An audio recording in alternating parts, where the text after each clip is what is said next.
and thanks for joining us for this edition of the Best of Reports, that show that gives you a second look at the week's top stories on France 24.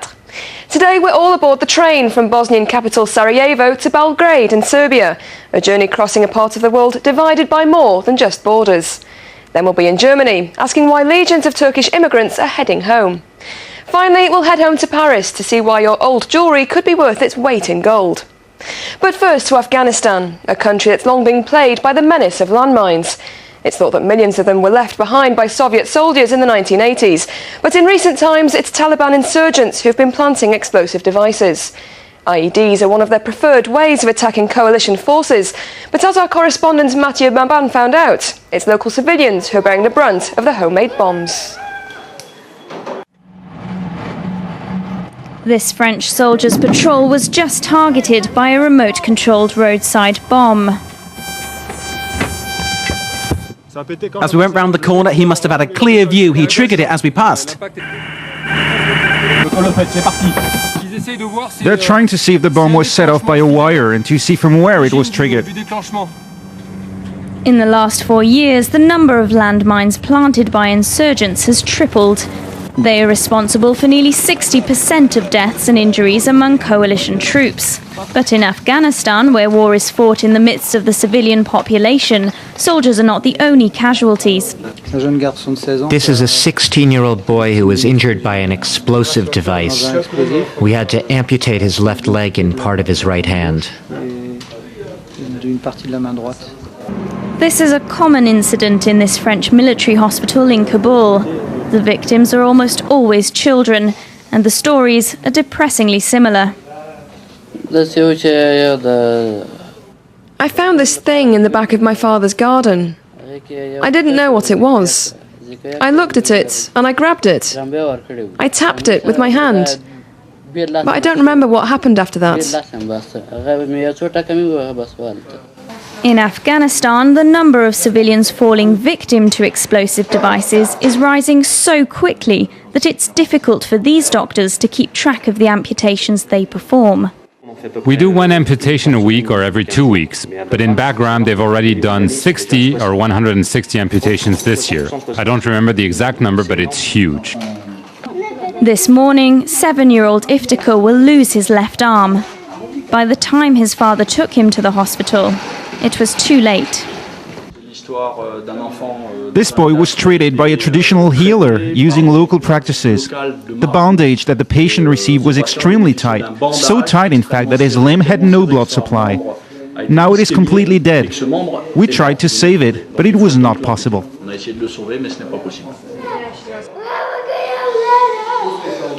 Iftikhar knows that when he wakes up, his arm will be gone.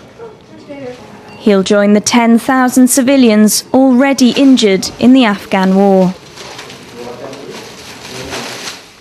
It takes 9 hours to cover 400 kilometres, but it's been hailed as a sign of reconciliation. The train line linking the capitals of Bosnia and Serbia is up and running once again, taking passengers from Sarajevo to Belgrade via eastern Croatia. The once popular route stopped with the outbreak of war, and continued divisions between the three countries mean the journey doesn't always go very smoothly. But the fact it's running at all could mean that relations are getting back on track. Laurent Rouy reports. A train going directly from Sarajevo to Belgrade, something that was unthinkable just a few months ago. And there is still a lot of mistrust.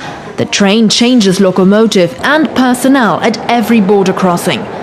That's not a problem for passengers, but 15 years after the war, taking this train is not an obvious choice. In the beginning, passengers were really worried. But after a while, those fears went away. I think it's the government's fault. As time goes by, people begin to mingle. We can all be friends. I think the governments are creating all this tension. It's just politics. The train travels through areas that have been left in ruins, and the rails themselves are in bad condition. The railway workers all seem to get along well, but tension between the Croat Muslim Federation and the Bosnia Serb Republic complicate matters. It took years of negotiations before international routes leaving out of Bosnia were reopened. The first train that traveled through the Bosnia Serb Republic was heading for Zagreb in Croatia. And it wasn't until 5 or 6 years after the war. The train could have been up and running a lot earlier, but it's difficult with all this nationalism. Bosnia is divided between the Croat Muslim Federation and the Bosnia Serb Republic. The train changes locomotive at the symbolic border crossing between the two. Both railway companies hope to avoid the change in the future, but it's all a question of politics. In the meantime, passengers will have to wait. It currently takes 9 hours to travel the 400 kilometers that separate the two towns. It's a fact. There was a war. New states were created. That's why we need people to trust each other and our railway companies. Confidence can be rebuilt and problems can be solved. Bosnian police check the passports of every traveler.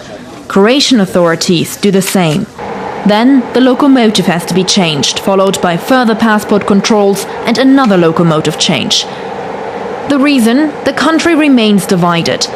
Passengers will have to wait for the train to be on its way and for things to get better.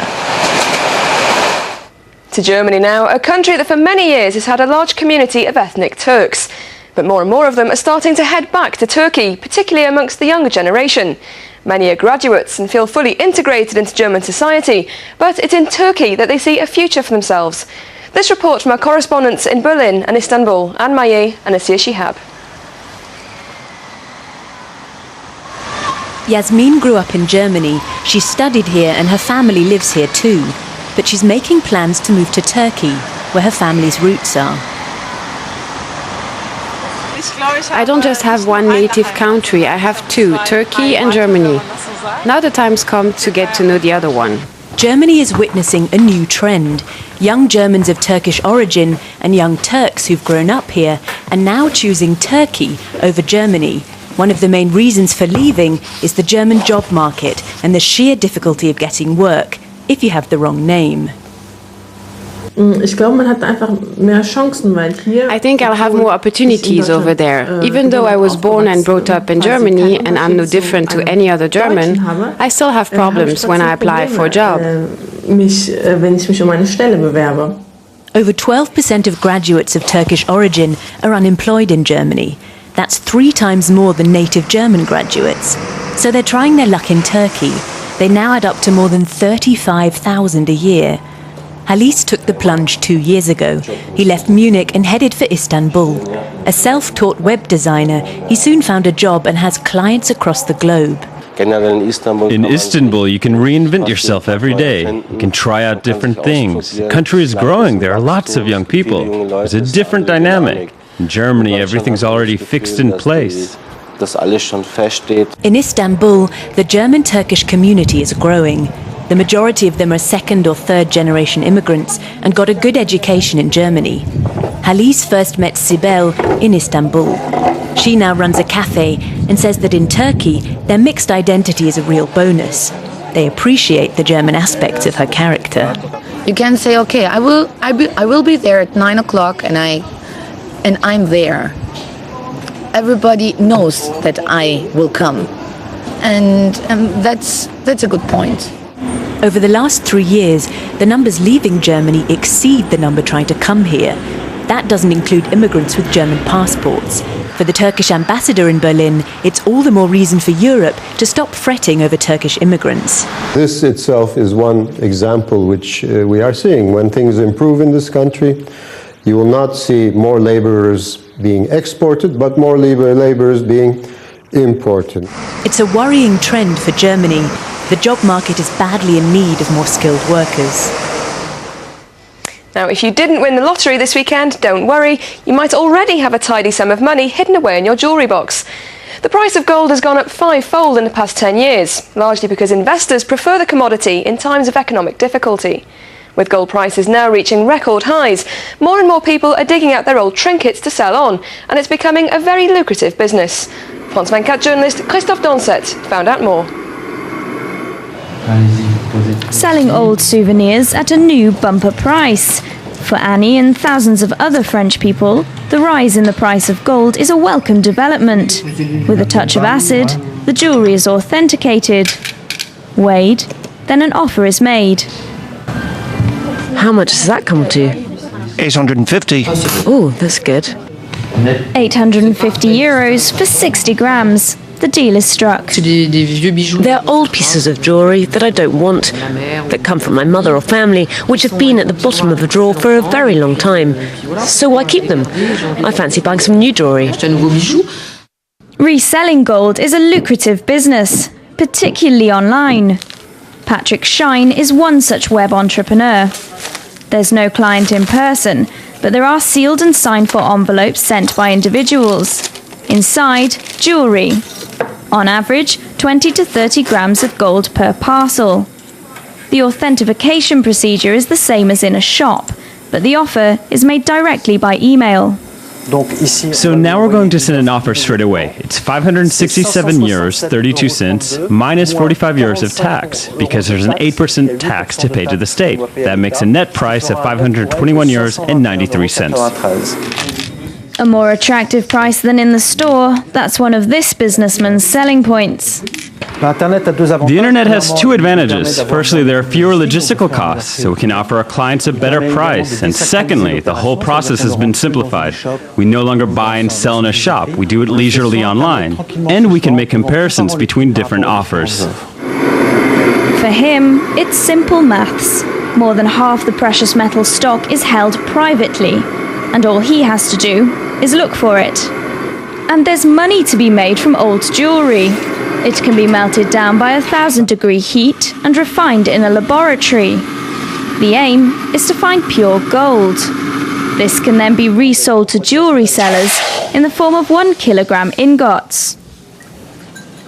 That'll get you by recent prices 32,000 euros. The price of gold is still climbing. Experts expect it to reach even more record-breaking levels over the next couple of years. Well, that's a golden goodbye from us for this week, but do join us again next time for more of the Best of Reports. We'll see you then. Bye for now.